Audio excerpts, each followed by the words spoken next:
அன்புள்ள ஜெம் தொலைக்காட்சி நேயர்களே வணக்கம்.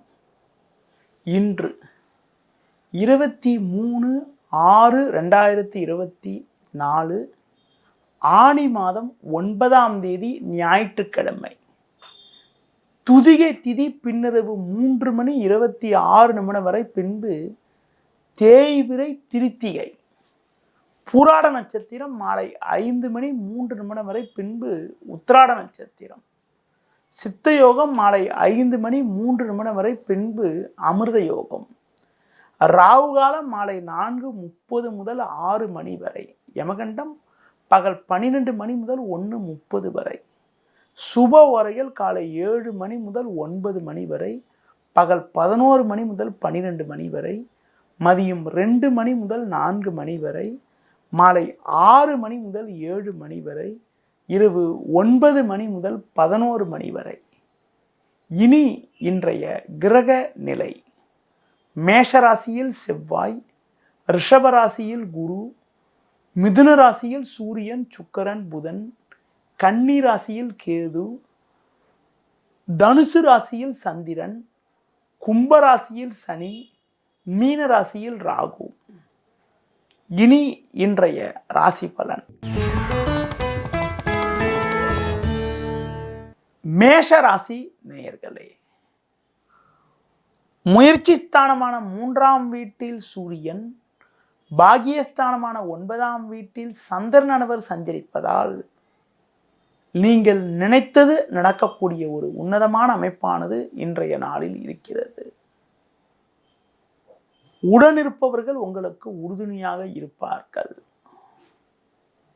குரு 2இல் இருப்பதால் பண வரவுகள் மிக மிக நன்றாக இருக்கும். கொடுத்த வாக்குறுதிகளை எளிதில் காப்பாற்றுவீர்கள். நல்ல நட்புகள் உங்களை நாடி வரும்.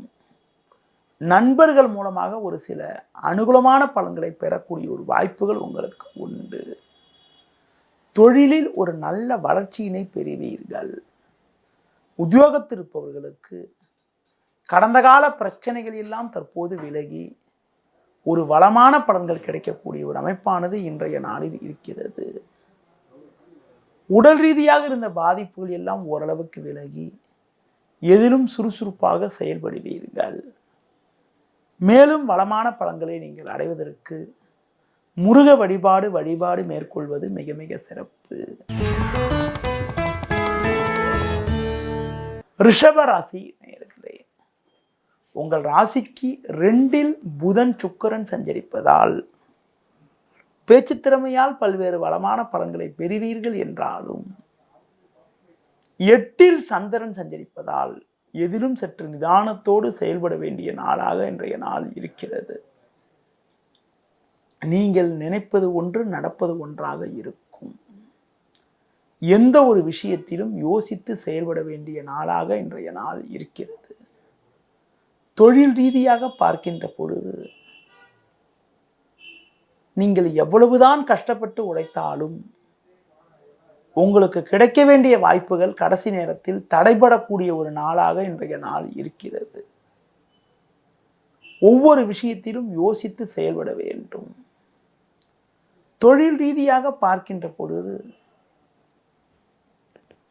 ஒரு சிலர் செய்யக்கூடிய செயல்கள் காரணமாக உங்களது மன அமைதியானது குறையும். உத்தியோகத்தில் இருப்பவர்கள் நீங்கள் சற்று பொறுமையோடு செயல்பட்டால் இருக்கக்கூடிய பிரச்சனைகளை சமாளிக்கக்கூடிய ஒரு பலம் உங்களுக்கு ஏற்படும்.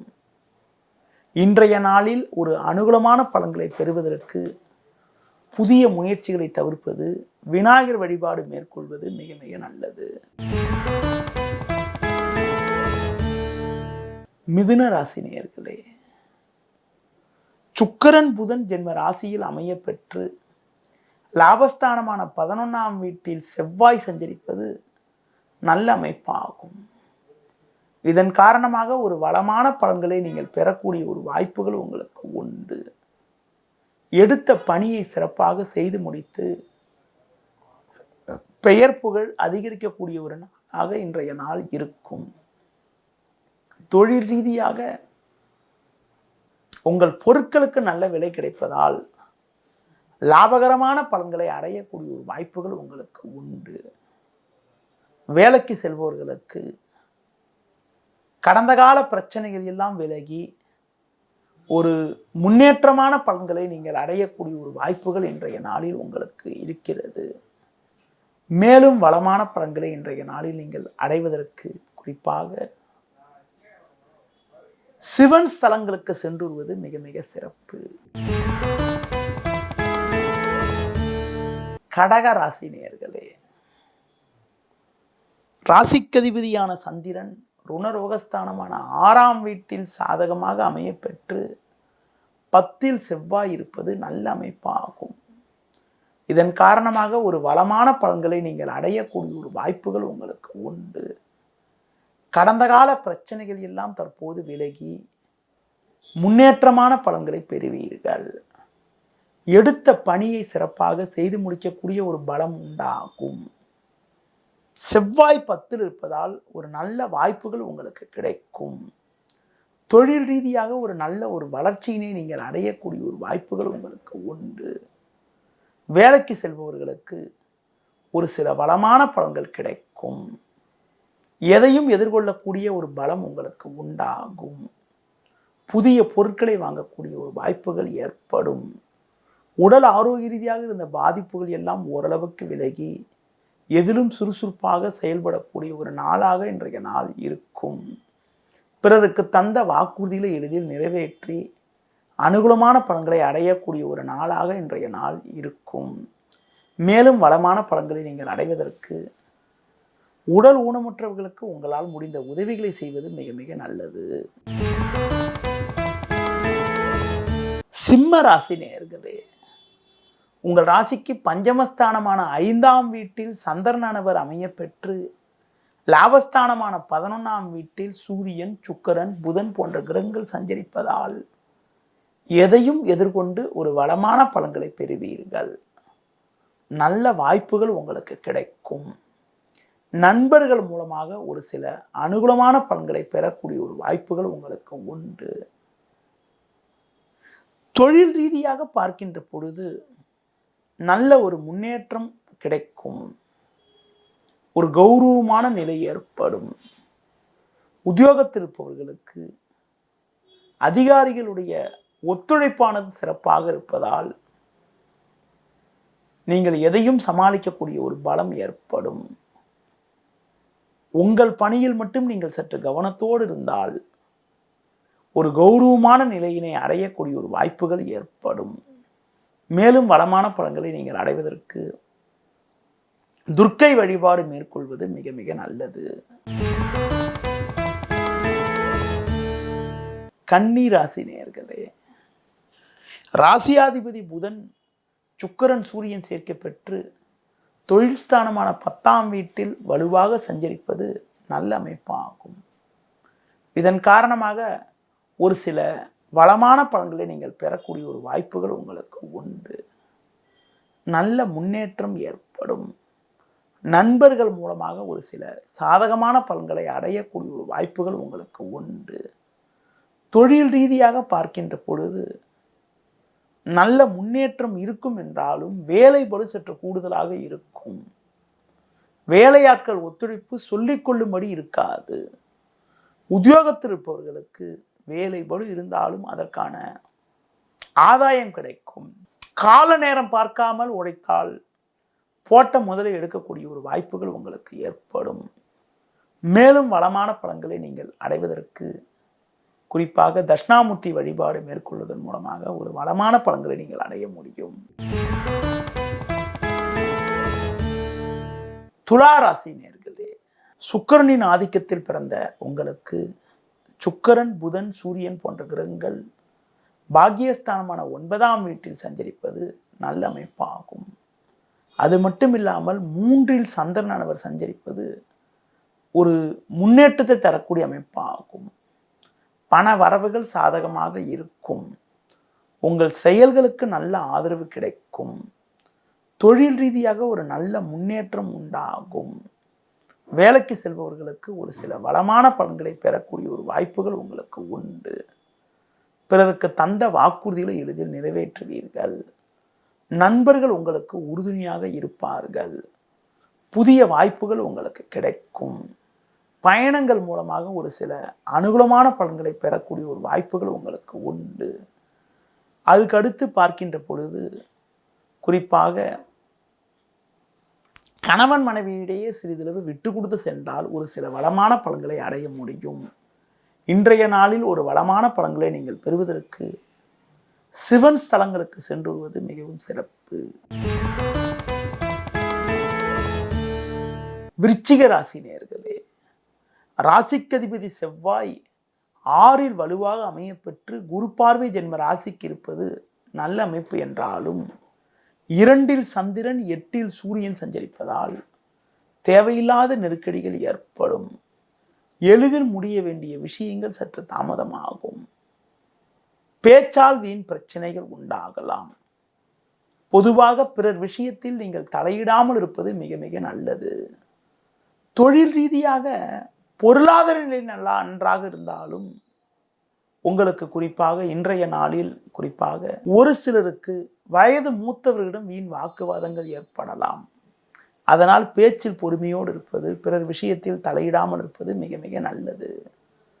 உத்தியோகத்தில் இருப்பவர்கள் உங்கள் பணியில் மட்டும் சற்று கவனத்தோடு இருந்தால் ஒரு சில அனுகூலமான பலன்களை அடையக்கூடிய ஒரு வாய்ப்புகள் உங்களுக்கு ஏற்படும். மேலும் வளமான பலன்களை நீங்கள் அடைவதற்கு மகாலட்சுமி வழிபாடு மேற்கொள்வது மிக மிக நல்லது.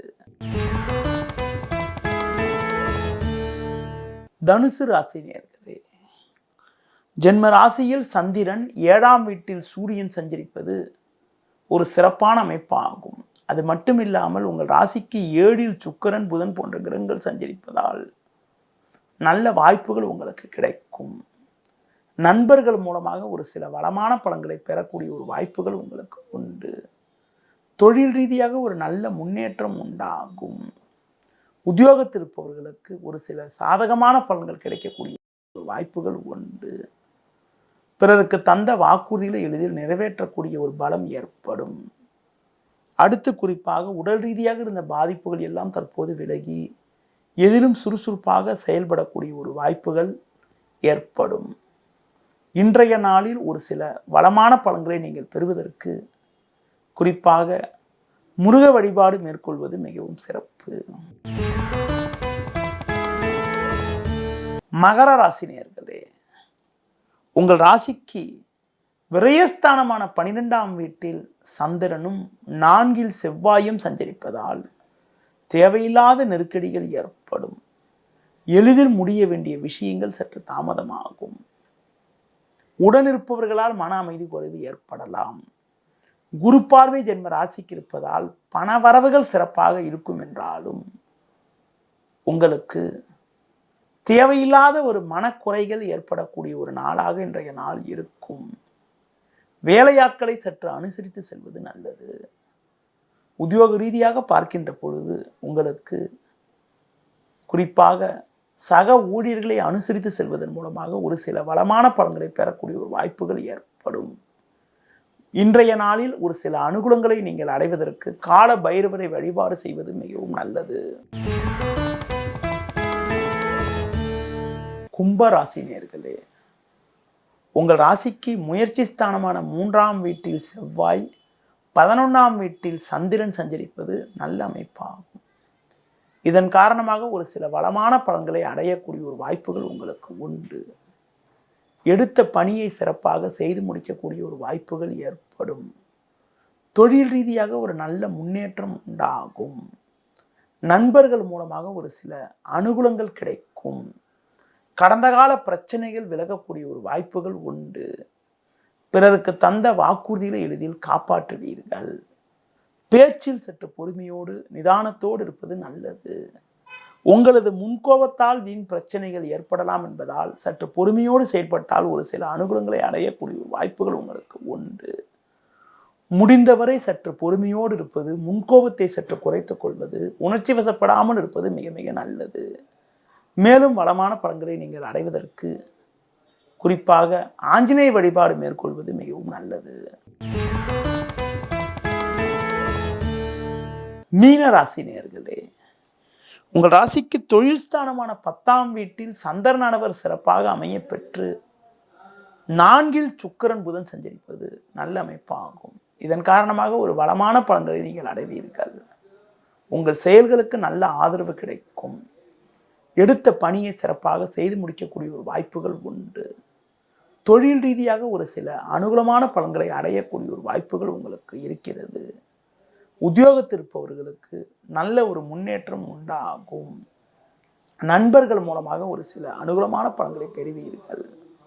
கொடுத்த வாக்குறுதிகளை எளிதில் காப்பாற்றுவீர்கள். புதிய பொருட்களை வாங்கக்கூடிய யோகமானது உண்டு. உடன் பிறந்தவர்களிடம் தேவையற்ற கருத்து வேறுபாடுகள் ஏற்படலாம் என்பதால் பேச்சில் சற்று பொறுமையோடு நிதானத்தோடு இருப்பது மிக மிக நல்லது. மேலும் வளமான பலன்களை நீங்கள் அடைவதற்கு முருக வழிபாடு மேற்கொள்வது மிக மிக நல்லது. நேயர்களே, இதுவரை இன்றைய ராசி பலனை கூறினேன். இனி ஜோதிட தகவல். ஜோதிட தகவல்ல இன்று உங்களிடம் நான் பேசக்கூடிய விஷயம் என்னவென்றால், யாருக்கு ஜல தொடர்புடைய உடம்பு பாதிப்புகள் ஏற்படும், ஜல சம்பந்தப்பட்ட உடம்பு பாதிப்புகளால் யாருக்கு உடல் ஆரோக்கிய பாதிப்புகள் ஏற்படும் என்பதை பற்றி உங்களிடம் பேச உள்ளேன். ஜல சம்பந்தப்பட்ட உடம்பு பாதிப்புகள்னு போயின்ற போது குறிப்பாக நவகிரகங்கள்ல ஜலக்காரகன்னு சொல்லக்கூடியவர் சந்திரன்க. எந்த ஒரு ஜாதகத்துல சந்திரன் பலகீனமாக இருக்கிறதோ அது நல்ல அமைப்பு இல்லை. சந்திரன் பலகீனமாக இருக்கிறது என்றால் என்னன்னு சொல்லிட்டு பார்த்தீங்கன்னா, சந்திரன் நீச்சம் பெறுறது. சந்திரன் நீச்சம் பெறனா விருச்சிக ராசி, தேய்பிரையில பிறக்கிறது. அடுத்து சந்திரன் சனி, ராகு, கேது ஆகிய நட்சத்திரத்தில் இருக்கிறது. அடுத்து குறிப்பாக பார்க்கின்ற பொழுது சந்திரன் ராகுக்கு மிக மிக அருகில் அமைய பெற்று இருக்கிறது. அடுத்து பார்த்தீங்கன்றால் ஜாதக ரீதியாக உங்க ஜாதகத்துல சந்திரன் சனி அல்லது ராகு சேர்க்கை பெற்று ஒரு ஜாதகத்துல லக்னத்துக்கு 6, 8 இருக்கிறது. காலபுருஷப்படி 6, 8ஆம் வீடுன்னு சொல்லக்கூடிய கன்னி ராசி, விருச்சிக ராசியில் இருக்கிறது. ஒரு சிறப்புன்னு சொல்ல முடியாது. உங்களுக்கு ஜலராசின்னு சொல்லக்கூடிய கடகம், விருச்சிகம், மகரம், மீனம் ஆகியவை ஏதாவது பாவகிரகங்களால் பாதிக்கப்படுறது அவர் நல்லதுன்னு சொல்ல முடியாது. அடுத்து பார்த்தீங்கன்றால் சந்திரன் பலகீனமாக இருந்து அதனை பாவகிரகங்கள் பார்த்தாலே ரொம்ப பிரச்சனை கொடுக்கும். சந்திரன் ஜலக்காரகனாகும். சூரியனும் பலகீனமா இருந்து சந்திரனும் பலகீனமா இருந்தால் நுரையீரல் பிரச்சனைகள்லாம் ஏற்படக்கூடிய வாய்ப்புகள் உண்டு. பொதுவாக நுரையீரல் பிரச்சனை, மார்சடிலாம் சேர்ந்து அதன் காரணமாக இருதய சம்பந்தப்பட்ட பாதிப்புகள்லாம் கூட ஏற்படக்கூடிய ஒரு நிலையெல்லாம் உண்டாகும். சூரியன் சந்திரன் ஒரு ஜாதகத்தில் இணைஞ்சு பலகீனமாக இருந்து ஜலராசியும் கொஞ்சம் பாதிக்கப்பட்டிருந்தால் அவங்களுக்கு மார்சளி அதன் காரணமாக மூச்சு திணறல் போன்றவை ஏற்படக்கூடிய ஒரு அனுகூலமற்ற நிலை உண்டாகும். அடுத்து பார்த்தீங்கன்றால் உங்களுக்கு குறிப்பாக சந்திரன் ஜாதகத்தில் கொஞ்சம் வீக்காக இருந்து சனி, ராகு போன்ற பாவகிரக தொடர்போடு இருந்து ஜாதக ரீதியாக தொடர்போடு இருந்து ஒரு ஜாதகத்தில் சந்திரன் 6 அல்லது 8ஆம் வீட்டில் பலகீனமாக இருந்தால், 6ஆம் வீட்லேயோ 8ஆம் வீட்டில், லக்னத்துக்கு 6ஆம் வீட்லேயோ 8ஆம் வீட்லேயோ இருந்தால் அவங்களுக்கு நீரினால் கண்டங்கள் ஏற்படும். நீரினால் கண்டங்கள் ஏற்படக்கூடிய ஒரு அனுகூலமற்ற நிலையானது உண்டாகும். அடுத்து குறிப்பாக கன்னிராசியில சந்திரனானவர் பாவகிரக தொடர்போடு இருக்கிறது அவர் நல்லதுன்னு சொல்ல முடியாது. ஏன்னா காலபுருஷப்படி அது 6ஆவது ராசி. அதே மாதிரி விருச்சிக ராசியில சந்திரனானவர் சனி, ராகு, கேது போன்ற பாவகிரக தொடர்போடு இருந்தாலே அவங்களுக்கு நீரினால் கண்டங்கள், நீரினால் பிரச்சனைகள், கோல்டு பிடிக்கிறது, இந்த மாதிரி பிரச்சனைலாம் கூட கொடுக்கும். நீங்க செக் பண்ணி பார்த்துங்க. எந்த ஒரு ஜாதகத்துல சந்திரன் பாவகிரக சேர்க்கை பெற்று உங்களுக்கு பார்த்தீங்கன்றால் உங்களுக்கு லக்னத்துக்கு 6, 8 இருக்குதோ அவங்களுக்கு கண்டிப்பாக கோல்டு சம்மந்தப்பட்ட பாதிப்புகள் ஏற்படும். அடுத்து பார்த்தீங்கன்றால் சந்திரன நட்சத்திரம்னு சொல்லக்கூடிய ரோகிணி, அஸ்தம், திருவோணம் ஆகிய நட்சத்திரத்தில் பிறந்தவங்களுக்கு குழந்தை பருவத்திலேயே சந்திர திசை நடக்கும். அப்படிப்பட்ட அமைப்பு கொண்டவங்களுக்கு சந்திரன் சனி, ராகு, கேது சேர்க்கப்பட்டு இருந்தால், நான் சொல்ற ரிஷபராசியில் சந்திரன் உச்சமாக இருந்தாலும் சந்திரன் கூட போய் ராகுவோ கேதுவோ இருக்கிறது அவர் நல்லதுன்னு சொல்ல முடியாது. அதே மாதிரி கன்னிராசியில் சந்திரன் அமையப்பட்டிருந்து அஸ்தனத்தில் பிறந்திருந்து கூட சந்திரனோ ராகுவோ கேதுவோ சேர்ந்து இருந்தால் மெயினாக ஃபர்ஸ்ட் திசையே சந்திர திசை நடக்கும். அப்படிப்பட்ட நிலையில் அந்த சந்திர திசை முடிய வரைக்கும் அடிக்கடி கோல்டு பாதிப்புகள், ஜல சம்பந்தப்பட்ட உடம்பு பாதிப்புகள்லாம் ஏற்படக்கூடிய ஒரு அனுகூலமற்ற நிலை உண்டாகும். அதே மாதிரி ஒரு ஜாதகத்தில் பார்த்தீங்கன்னா மகர ராசியில் சந்திரன் இருந்தால் சந்திரன் சனி வீட்டில் இருப்பார். கூட ராகுவோ கேதுவோ சேர்ந்திருந்தாலும் சனி சேர்ந்திருந்தாலும் முதல் திசையாக சந்திர திசை நடக்கின்ற பொழுது அவங்களுக்கு கோல்டு சம்பந்தப்பட்ட பாதிப்புகள் ஏற்படும். நான் சந்திரன், ராகு, கேது, சனி போன்ற பாவகிரக சேர்க்கை மட்டும் பெறது மட்டும் நான் ஃபால்ட்டுன்னு சொல்லலை. அது கூட இருந்து சந்திர திசை நடக்கின்ற போது பாதிப்பு ஏற்படும் சொல்கிறோம்.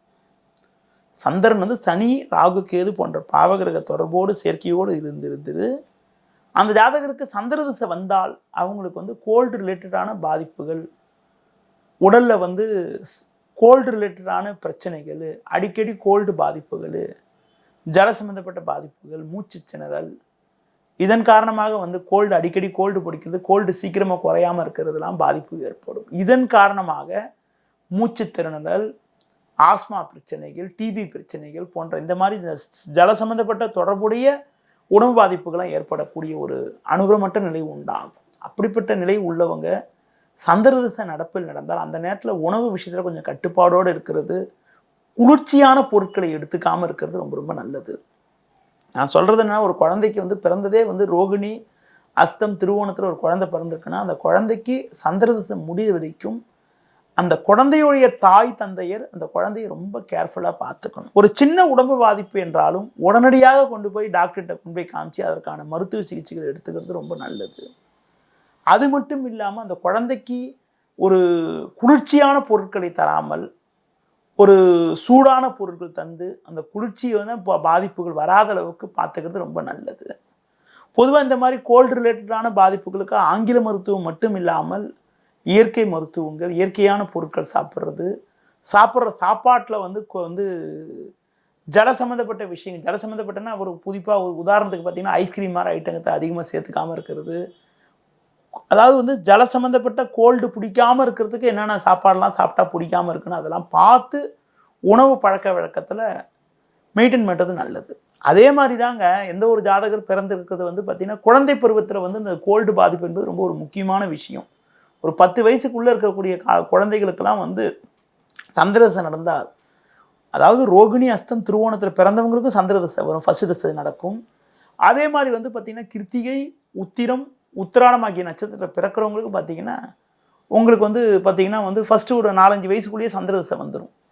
அந்த 4-5 வயசுக்குள்ளேயே சந்திர திசை வருகின்ற பொழுது அந்த சந்திர திசை இப்போ ஒரு சூரியனோட நட்சத்திரத்தில் பிறந்திருக்காங்கன்னா ஒரு சூரியன் இருப்பு ஒரு 3 வருஷம் இருந்துன்னு வச்சிங்களேன், 3 வயசுலேயே ஜாதகருக்கு சந்திர திசை வந்துடும். 3 வயசுலேருந்து 13 வயசுக்கு சந்திர திசை நடக்குதுன்னா அந்த ஜாதகருக்கு சந்திரனவர் ராகு கேது சனி சேர்க்கப்பட்டிருந்தால், அப்படின்னா கடுமையான தேதியில் பிறந்திருந்தால் அவங்களுக்கு கோல்டு பாதிப்பு ரொம்ப அதிகமாகும். சந்திர திசையில் சந்திர திசை நடக்கும்போது தான் கோல்டு பாதிப்பு அதிகமாகும். அந்த நேரத்தில் வந்து உணவு பழக்கத்தில் கொஞ்சம் கட்டுப்பாடோடு இருந்தால் அந்த உடல் உபாதைகள் அதிகம் இல்லாமல் நல்ல ஒரு ஆரோக்கியத்தோடு வாழ முடியும். நேயர்களே, சந்திரனால் பாதிக்கப்பட்டு சந்திர திசை நடைபெற்றால் உணவு பழக்க வழக்கத்தில் கண்ட்ரோலாக இருக்கிறது மட்டும் இல்லாமல் நீங்கள் வந்து பெருமாள் வழிபாடு மேற்கொள்கிறது ரொம்ப ரொம்ப நல்லது. பெருமாள் வழிபாடு வந்து சந்திரனுக்கு வந்து ஒரு உகந்த பரிகாரமாகும். நேயர்களே, இதுவரை மருத்துவ ஜோதிடத்தை பற்றியும் இன்றைய ராசி பலன் பற்றியும் பேசினேன். மீண்டும் நாளை காலை சந்திப்போம். நன்றி, வணக்கம்.